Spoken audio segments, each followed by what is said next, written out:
you doing, YouTube? Matt Acid Beer Reviews, back with a little bit of power outage beer reviews. Yeah, I just did one. I had my little portable fan on. I didn't realize how loud it was, so that review probably sounds like poop. But I'll try to post these both probably late at night some night. No power in my house. You're like, well, it looks like there is. Oh, modern technology. My camera is rolling. My camera phone has power. I got my iPad over here with a little bit of light. I got a portable light, tiny little portable light. I got like this big over there. If you're gonna do a beer review, it's 8 o'clock. Don't want to go to sleep. Barleywine is life. Yeah. Hashtag BIL. Barleywine is life. Vanilla and Maris. This is obviously kind of a don't drink beers inspired beer. I know they've done a couple of these, I believe. I'm not sure if there's a set person that does it. There's Horus on here. I believe they're the brewery that might have done them first. The whole like Barleywine is Life beers. And this is actually a collab with two brewers that are kind of close to where I live, which one would be Timber Ales. I believe they're a 12% beer project brewery, but they're New Jersey, New York centric. And then Mindful Ales, which honestly, I haven't had anything from them. And almost everything I've seen from them has been like green bottle mixed culture stuff. So I'm kind of curious about that. This, you can't see this probably because of how dark it is in here. But this thing, let me take my iPad. I'll give you a little bit of a really nice look at it. How about that? Oh, it's glowing. That actually makes it look worse. And it almost slid off, and it would have fell. I would have been angry. It's got this really kind of rich redness, so you can almost catch it in the head of the beer. So it has that rich mahogany that you really enjoy in a kind of nice barley wine, but it has a bit more red to it than you typically expect. So you're talking about vanilla and Maris. So your Maris Otter, that's kind of your English barley wine, kind of staple go-to kind of malt. I think vanilla to a barley wine, not too blasphemy. You get a nice barrel aging on a barley wine. This one that's a barrel aged, a nice barrel aging, get those little bit of vanilla notes, stuff like that. So we'll see what's what. Pastry barley wine, a little accented vanilla barley wine, but it looks the part. See, you get a nose. I'm going to tell you right now, it doesn't seem all that heavy-handed with the vanilla, at least. You get this nice, rich kind of maltiness to it. It doesn't come out overly like spicy, like a lot of these English-style barley wines. Even if they, when they're not even relatively fresh, and this is pretty damn fresh. It's about 3 months old, almost on the nose. Even though it's English barley wine, you're still going to get a bit of kind of bittering there, whether it be from the maltiness, or more specifically like an English kind of like fuggly kind of like Kent Golden kind of thing going on.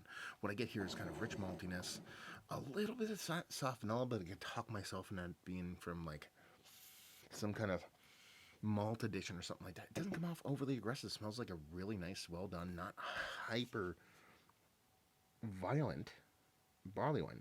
English barley wine aged on vanilla beans. Let's get the ABV. 12%. So brewed and packaged by Timber Ales, North Haven, Connecticut.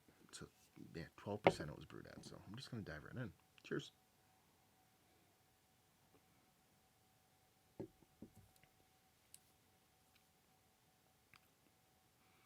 That's really good. Like, no joke good. Wow.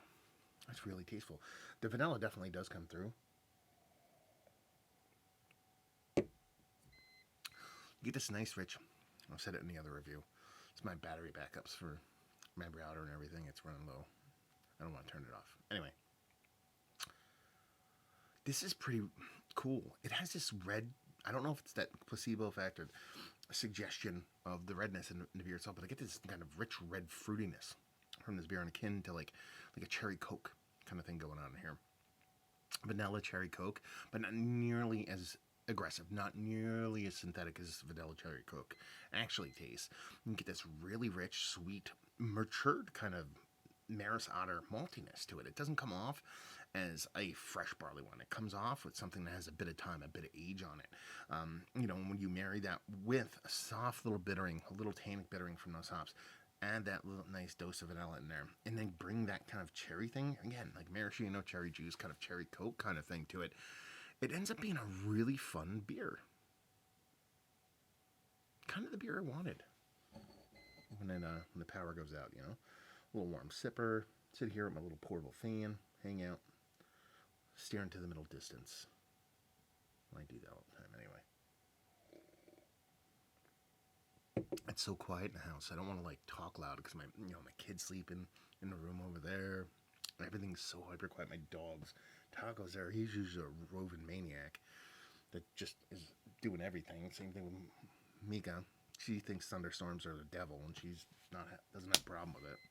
I don't know what's going on, but yeah, there you go. That's actually probably one of the best fresh barley wines I've had in quite some time. And honestly, I'm not gonna sit here and say I was like, oh, gaga to see the vanilla portion of the show here, because more often than not, vanilla is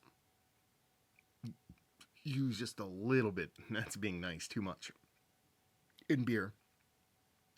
I think it's used purposefully and meaningful here. It doesn't overpower the beer. It's an accompaniment to the actual well done barley wine portion of the show. And like I said, when you get that rich red fruit that I'm kind of marrying with cherries, then you end up having this really tasty vanilla, cherry coke, and barley wine style in a very good way, not in a synthetic negative way.